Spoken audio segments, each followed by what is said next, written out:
Okay, we are here. So please tell me again, why do you want to work with the stones?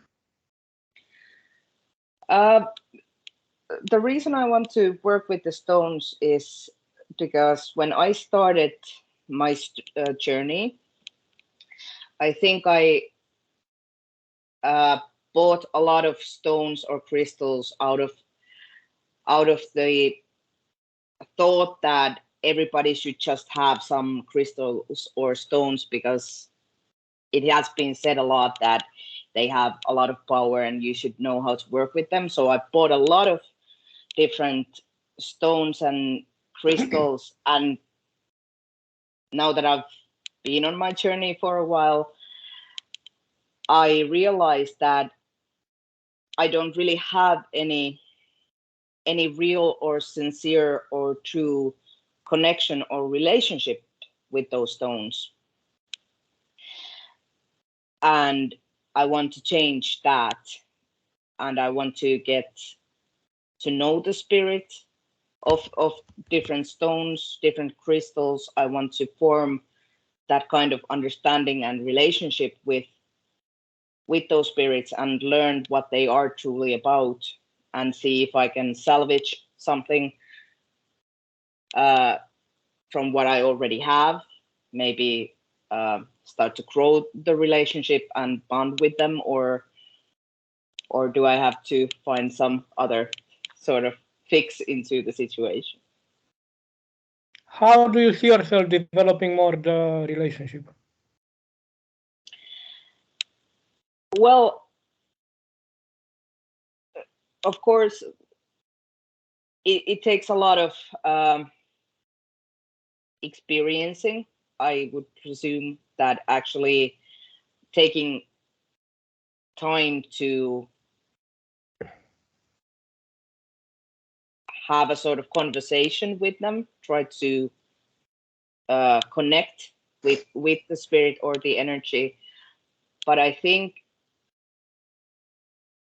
that it has a little bit more studying involved in the future to actually research some of the qualities or the sort of like archetype uh, qualities of different Can you stones. see can you see any similarity between working with plants and working with crystals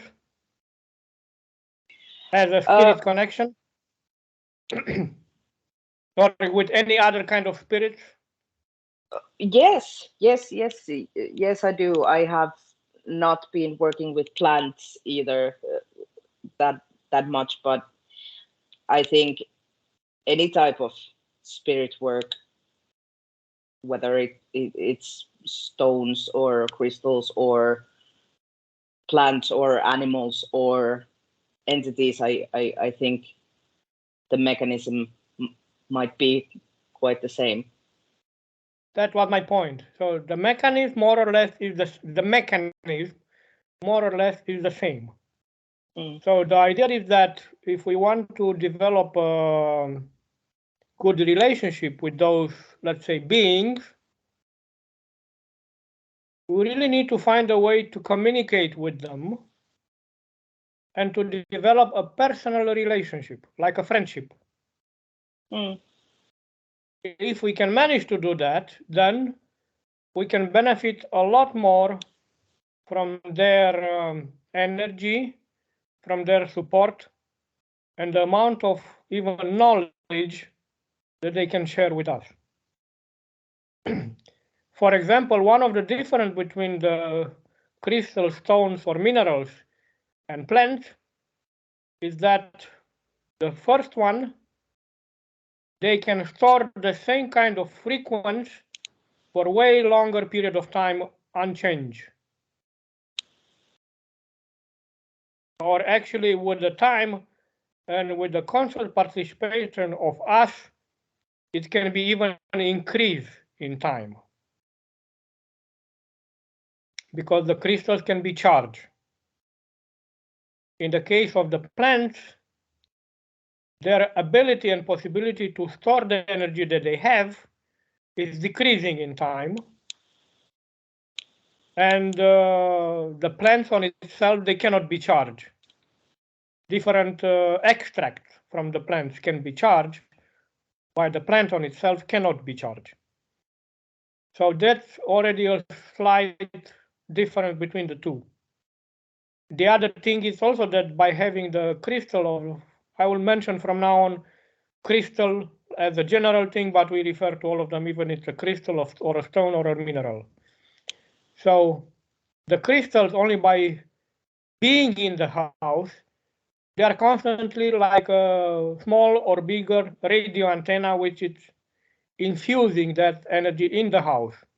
So we can say that they are working 24/7. Again, not the same thing with the plant, which as a radio, it will be much smaller, just a plant in a bag in the house. Or either if it's a dry herb in a bag in the house, either if it's a living plant in a pot in the house. The living pot can be more, how to say, more influence, but yet cannot be compared with the crystal influence. So now to go more specific to the crystals, as you can see, I have one with me, which is nowadays very often. And most of the time I have one with me. This one is what is called lepidolite. For some reason, I cannot see your camera view. Okay. Okay, I don't know what to do with that. So anyway, I will show it another time. So I have one with me. It's called a lepidolite. It looks like a book. It's a mica type. So there are many layers. And it's very interesting to connect with. It's giving this feeling that you are in connection with the book, which is opening the page to reveal the secret from time to time, and which is inviting you to write a book. So it's very connected with the activity that I'm doing now.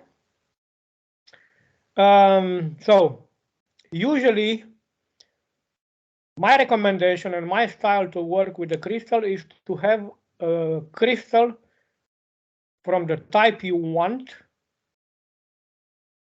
which have clean, strong, and significant resonance from that type.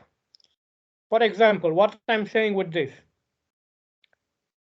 in the same category of any of the crystals, there can be many different variations and many different qualities and intensities of the same energy. For example, we can have 10,000 type of lepidolites, and it can be each of them very different.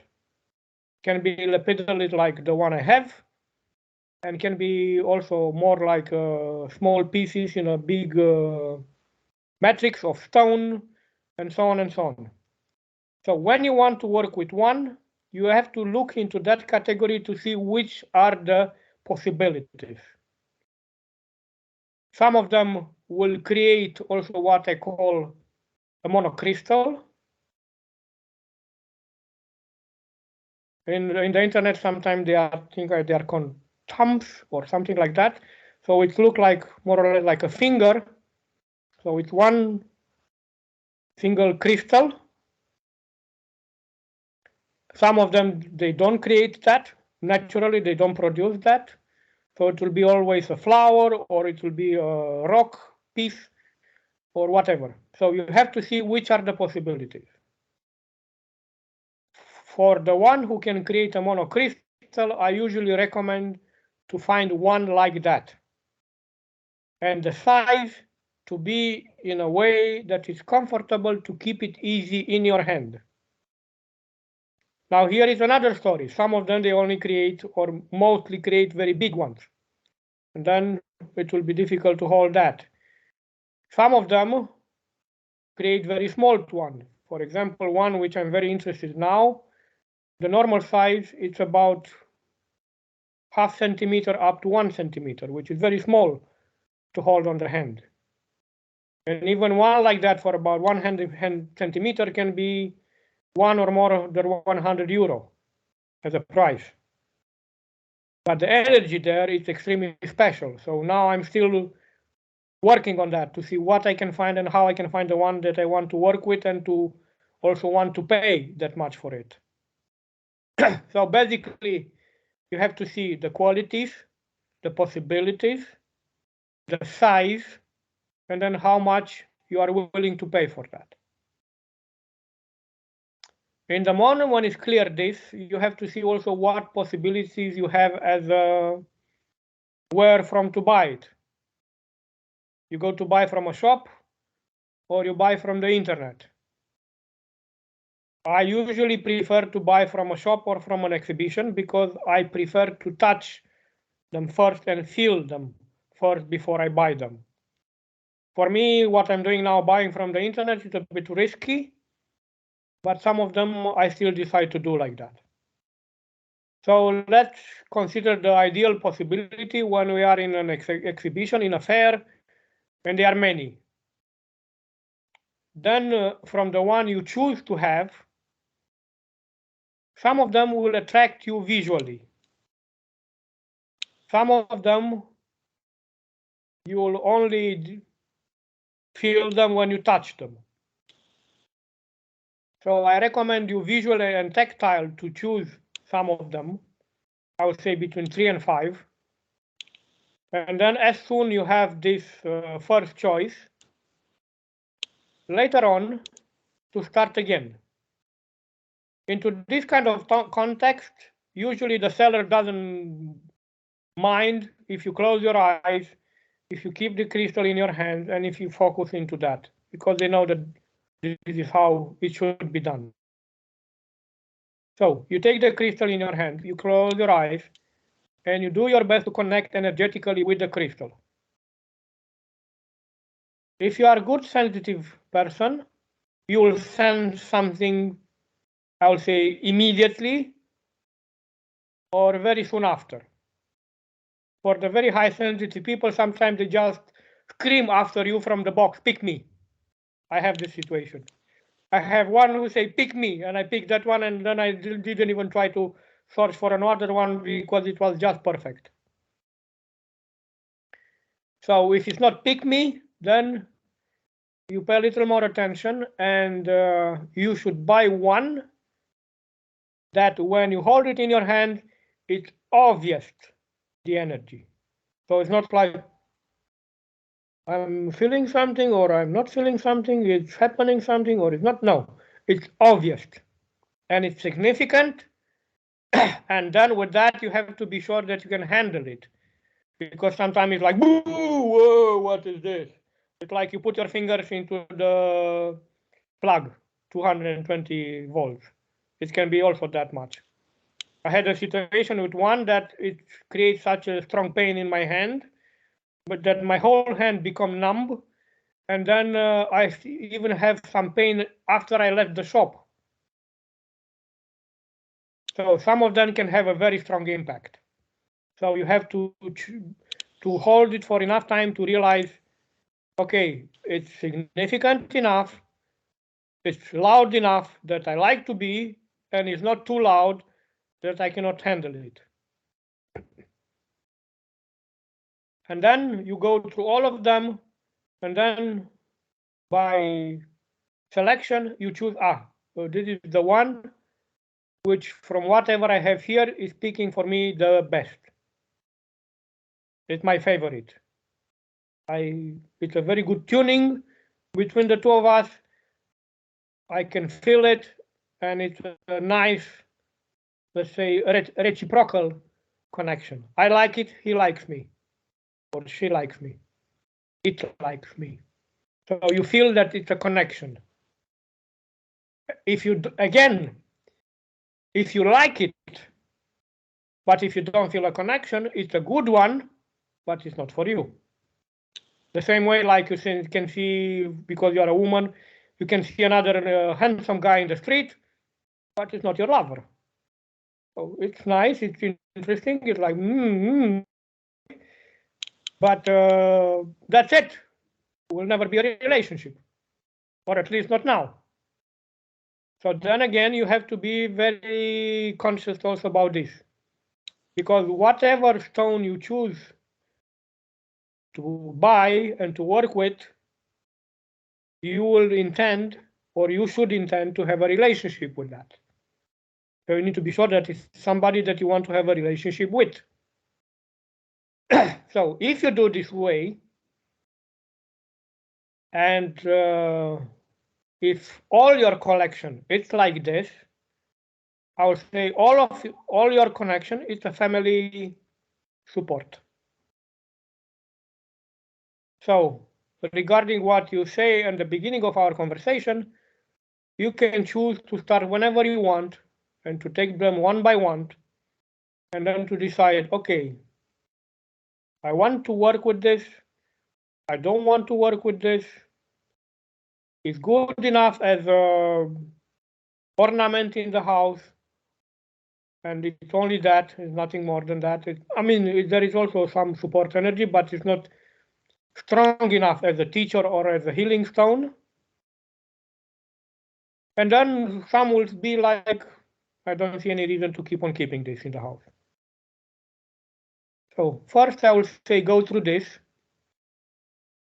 And by doing this already, it will increase the awareness of what I already explained.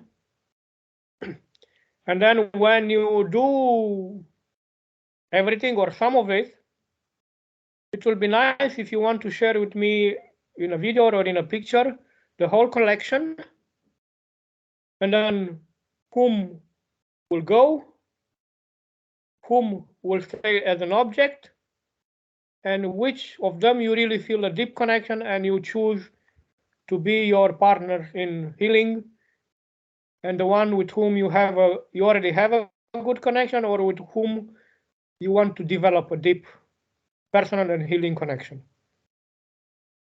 I'm curious from what you have, how much will be left in the end as partners, and that will be interesting to see. And then from the ones you use to keep them as partners,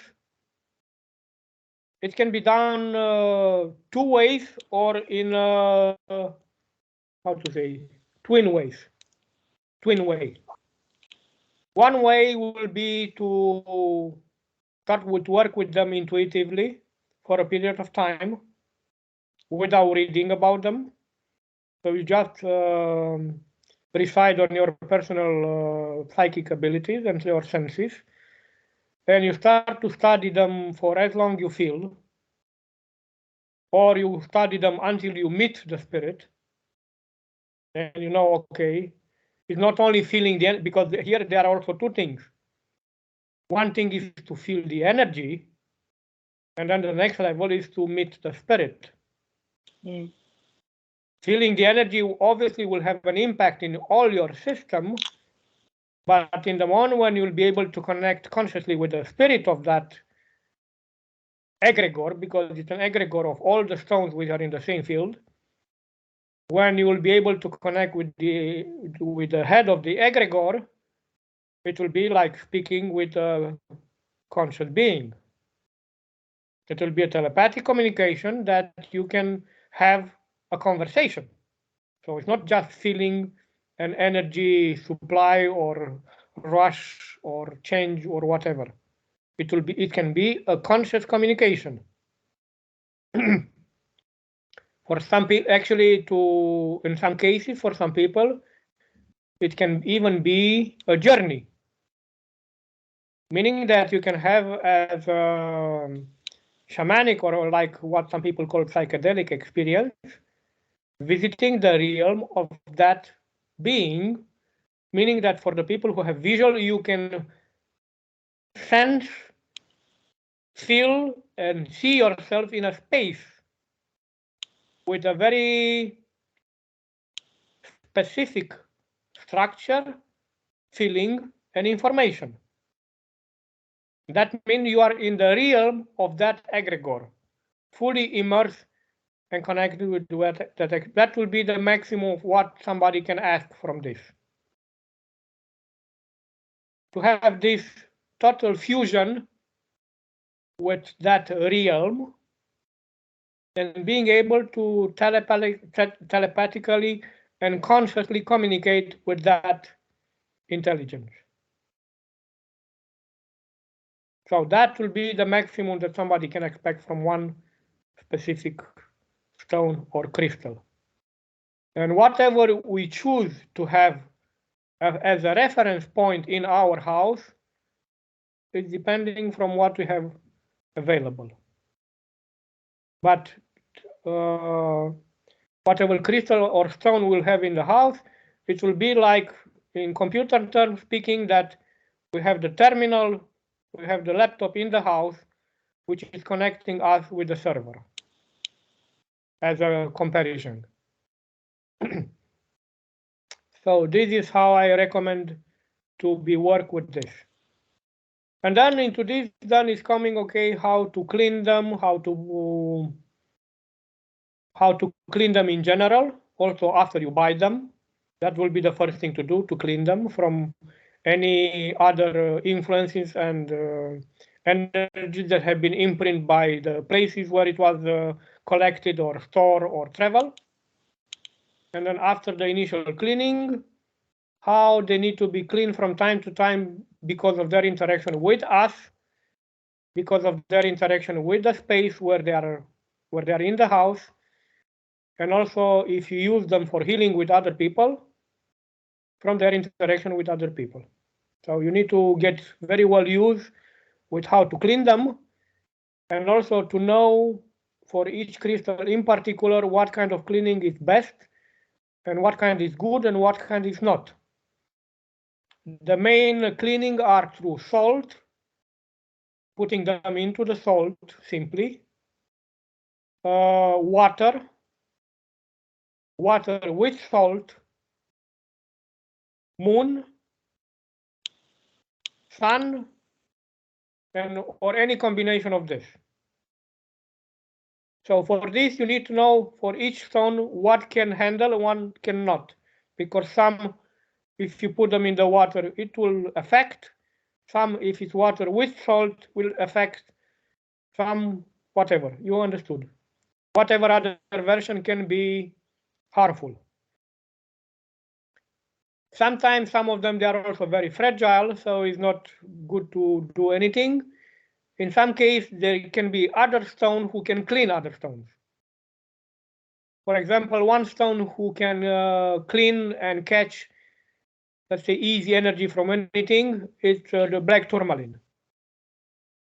And I think it's one of the very few stones which doesn't need to be cleaned, for example, because wherever it is, whatever needs to be cleaned, it will just clean. You don't even need to mention, please clean this. Automatically will do that. So if you put another stone to that, next to that, it will clean that stone and finish. So if I'm mistaken this, anyway, there are stones who can do this. So it's good to have such a stone in the house. And anytime when you have another stone that you don't have time to clean it or it's too complicated, you just put it next to that and that will take care of it. Or even to have a grid, to have several of that kind of stones, and you create a grid and you put the one you want to clean in the middle and you leave it that for some time or until tomorrow, or you can place a bunch of crystals in the middle and leave them until tomorrow, and tomorrow they are fresh and clean and happy to work again. So this is if you want to also work with other people, or there is also one good way to work with yourself and also with the others, to make a crystal mandala in the body. So you lay down on your back and you place the crystals on your body, usually best naked. You can also put a very nice music and you do like a yoga relaxation. And while you are in that deep relaxation, with a nice music, you allow the crystal to retune your chakras, your different places in the body. And this can be a very beautiful crystal healing session as a mandala. And this you can do on yourself, or this also you can do as a healing session with other people. So these are the basic information and possibilities that come easy to my mind to share now. If you have any question, please go. No, I think we pretty much covered the start of the work, so nothing unclear. And to this, like I say, first you can go intuitively, and then second you can go to study. There are tons of information in the internet for most of them. Some which are more special is more difficult, but for most of them it's easy to find. And then if you are really wanting to go a long way with this, I start to recommend you to collect the information from the internet and to make your own booklet where you have the name of the crystal, and then you go with the specific properties of the crystal. And also there you can also mention if it's any warning, let's say easy to break. Some of them, they are poisonous to be held on the hands, so handle with care, and so on and so on. And then I recommend to study what is called metaphysical properties or the magical properties. This is how you find this information. And there will be also connection with different planets, with different deities, and then impact on the physical level, on the energetical level, on the emotional level, on the psychological level. So it's good to know, and also all kind of psychic effects. So it's good to have a good collection of this. And then when you have them all, then you know what you can expect from that. And then also check the information, how they fit with your personal experience. What is important to know is that in the moment when you start to work with them consciously and honestly, whatever area of your karma it will be impact or activated by that specific crystal, it will be. So don't be surprised if there will be also, how to say, life consequence. Because there will be. And also with the time, again, if you study them well enough, when the people will come to you with different kind of situation into their life, you will also know what kind of crystal they need to work with to can balance those things.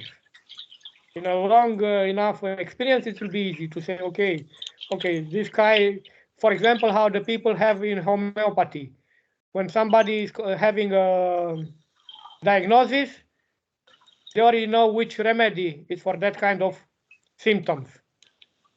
And they even say, these symptoms are from that remedy. And they can even tell you the name. So the same here. When the people have symptoms, they are symptoms from that remedy, from that characteristic of energy that that specific crystal can give. And can be done even a kind of crystal diagnosis. So if you already have enough experience, when the people are coming to you, you can already guess some of the crystals which are into that kind of symptoms, and you can place them in front of the person, and you can say, okay, what do you feel first just by seeing them in front of you? And the person will be like, something is happening. And then it can happen in a sense, oh, this is what I want. Or it can happen, it's like, I feel like vomiting, or I don't feel comfortable at all, or things like that. And then that is a very clear confirmation that that's the real.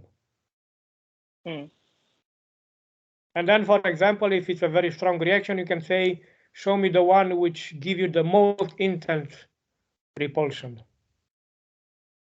And exactly that will be the remedy. So the one who creates the most intense repulsion, that will be the remedy. But then it's depending on them if they want to go that way. So the healing is not always funny. So especially if they have this kind of repulsion, and if they are willing to go into that, you say, okay, now you take it in your hand and let it be. And sometimes you just say, just wait 2 minutes to prepare the bucket.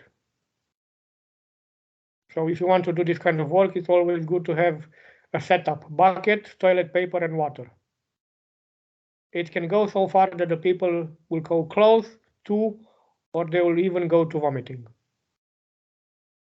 As a very strong purge, especially if you have from, like I explained before, if you have from that specific category of stone, one which is very active, very good quality and very good purity, if it's somebody who have a big issue from that field, it will not be uncommon to trigger such a powerful experience. So, and in some cases can be just a very uplifting one. It's like sometimes can also trigger emotional, very strong memories, emotional reaction, like in any other kind of shamanic experience. In some cases can be almost instant uplifting, blissful experience, like a powerful meditation, who can be basically everything. And the more significant are the reaction, yours and doesn't matter whose, that means that the specimen, the particular crystal you have with you, is really working. If it's like, then it's good to search a little more. And then also with the time to decide how much money you want to put into this. Because some of them which are like, can be €1 less than €1. And one from that category, which is already very significant, can be already 5, 10, 20, 25, up to many hundreds. So you have to see with the time how much you want to invest into this. And basically, like for me, like always, it's how much you really need. Because you can have one which is for €1 and is doing a very good job, and it's existing something amazing for €200, but there is no need to spend that much. So you have to see how much do you need to invest to have the significant results you want. And that's it. And to know that the field is very big and it can be very addictive. And that you can end up spending a lot into this. I already did myself this in the last 2 days for about €500. First time when I'm investing this much. But anyway, what I bought now is something very special that I never have the chance to know about them, and also never have the chance to work with them. So I'm very excited about having them home and then see the results. So this is the presentation about crystals. If you have now any kind of question, or if you want something to know more, that is still possible. Not really. I already sort of felt the call of some of the stones I have. So I think I'm going to start with the ones that are clear to begin with. So. Actually, that's even the best way to do. because the more clear you have already a connection with one, that it also shows how, again, the mechanism is working in the whole being that you are. How it is when it is, and how it is when it's not. Yeah.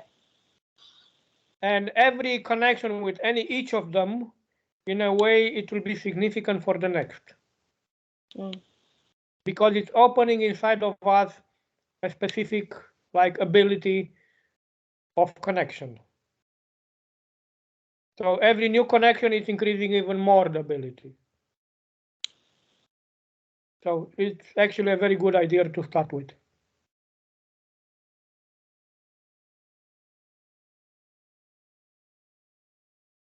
Yeah. Good. I will end the record here.